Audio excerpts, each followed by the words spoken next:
नमस्कार मित्रों, पिछली वीडियो में देखा भीमा दाखिला लेने के लिए स्कूल जाती है, लेकिन अध्यापक जी दाखिला नहीं देते हैं और उसे वहाँ से भगा देते हैं।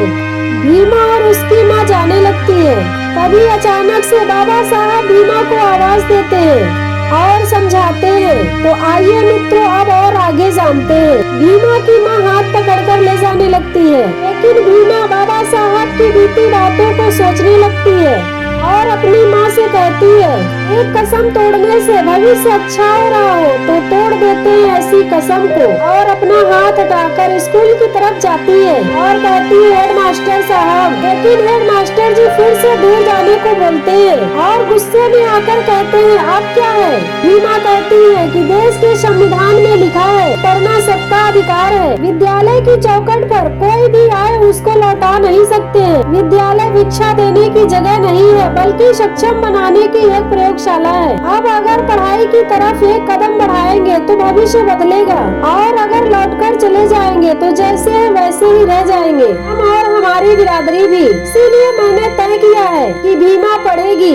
तब भी जब यहाँ कोई नहीं चाहेगा। इसीलिए दाखिला ले लीजिए। हेडमास्टर जी बाबा साहब की फोटो दिखाते हैं और कहते हैं, बाबा साहब डॉक्टर भीमराव अम्बेडकर जी की जिस संविधान की तुम बात कर रही हो वो इन्होंने ही बनाया है, यह हम भी मानते हैं। और भीमा से कहते हैं, यह सब मानकर यहाँ दाखिला ले लोगी तो यह तुम्हारा भ्रम है, और हंसने लगते हैं। भीमा फिर से बाबा साहब की कई बातों को सोचती है और कहती है, दाखिला तो लेना पड़ेगा।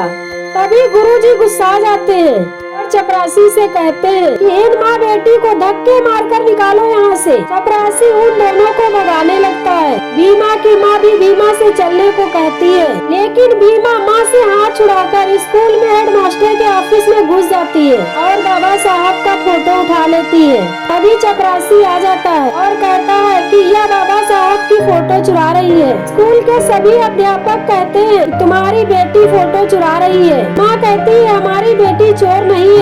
इधर चपरासी और भीमा से बातचीत होती है। भीमा कहती है, हमसे दूर रहिए, नहीं तो हम छू देंगे तो तुम्हारा धर्म भ्रष्ट हो जाएगा। और बाबा साहब की फोटो लेकर स्कूल से बाहर दौड़कर जाने लगती है। तभी अचानक से वह गिर जाती है। माँ उसे उठाती है। हेडमास्टर फोटो मांगते हैं और कहते हैं, वापस घर जा। लेकिन वह बाबा साहब की फोटो लेकर स्कूल की छत पर चढ़ जाती है और कहती है कि अगर कोई आगे बढ़ा तो हम यहाँ से कूद जाएंगे। भीमा और उन लोगों में बातचीत होती है। भीमा कहती है कि बाबा साहब हमारा दाखिला करवाएंगे, जब तक दाखिला नहीं मिलेगा तब तक हम यहीं रहेंगे और ऐसे ही रहेंगे। टीचर गुस्सा कर कहते हैं, इसको वापस ले जा। जैसे ही माँ भीमा को ले जाने के लिए जाती है, तभी भीमा कहती है, माँ मेरा साथ दे दो, तेरे जन्मदिन का उपहार जोड़कर दे दो। भीमा रोते हुए माँ से साथ देने को कहती है। तभी उनमें से एक अध्यापक लाठी लेकर आने लगता है। तभी माँ भी एक लाठी लेकर रोकते हुए कहती है, कोई भी आगे नहीं बढ़ेगा। अभी फिर से हेडमास्टर कहते हैं, तुम माँ बेटी अकेली हो और यहाँ पर कितने लोग हैं? भीमा की माँ और अध्यापक में बातचीत होती है। कैलासा बुआ की बेटी स्कूल से चली जाती है। भीमा की माँ दाखिला के लिए कहती है। उधर बुआ की बेटी घर पहुंचकर सारी बात बताती है। तभी बुआ का छोटा बेटा आ जाता है और कहता है, भीमा ने अपने अधिकारों की बात की है, और वह फिर माँ को समझाता है। बुआ उसके मुंह पर पानी डालकर चुप करा देती है। फिर दोनों भाइयों में बातचीत होती है भीमा को लेकर, और फिर वह वहाँ से चला जाता है। फिर बुआ आपस में बातचीत करने लगती है और अपनी बहू को कहीं चलने के लिए कहती है। भीमा के पिता परेशान होते हैं और आपस में बातचीत करते हैं। कैलासा बुआ को लेकर भीमा के पिताजी काफी दुखी हैं। इधर स्कूल में भीमा की माँ से बात होती है। तभी कैलासा बुआ और उनके लोग स्कूल में आ जाते हैं।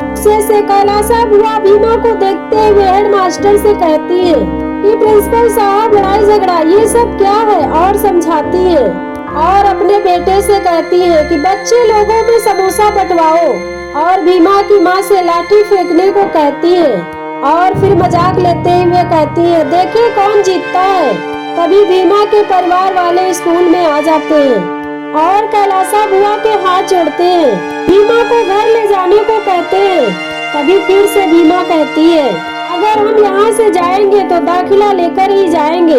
लेकिन फिर भीमा के ताऊ जी समझाते हुए कहते हैं, बेटा घर चलो। तब भीमा की माँ कहती है, यहाँ दो हिस्सा बटा है। एक हिस्सा वह है जो हमारा मजाक बना रहा है और दूसरा हिस्सा यह है कि जो हमारी बेटी को पढ़ाना चाहता है। लेकिन इस हिस्से में हम माँ बेटी ही है। और अपने परिवार वालों से कहती है कि आप सब भी अपना हिस्सा चुन लीजिए, क्योंकि हम विद्यालय से स्वीकृति लेकर ही जाएंगे। या फिर तभी भीमा कहती है, या फिर यहीं पर खड़े खड़े मर जाएंगे और विद्यालय की मिट्टी में बह जाएंगे। यह सब रोते हुए भीमा कहती है।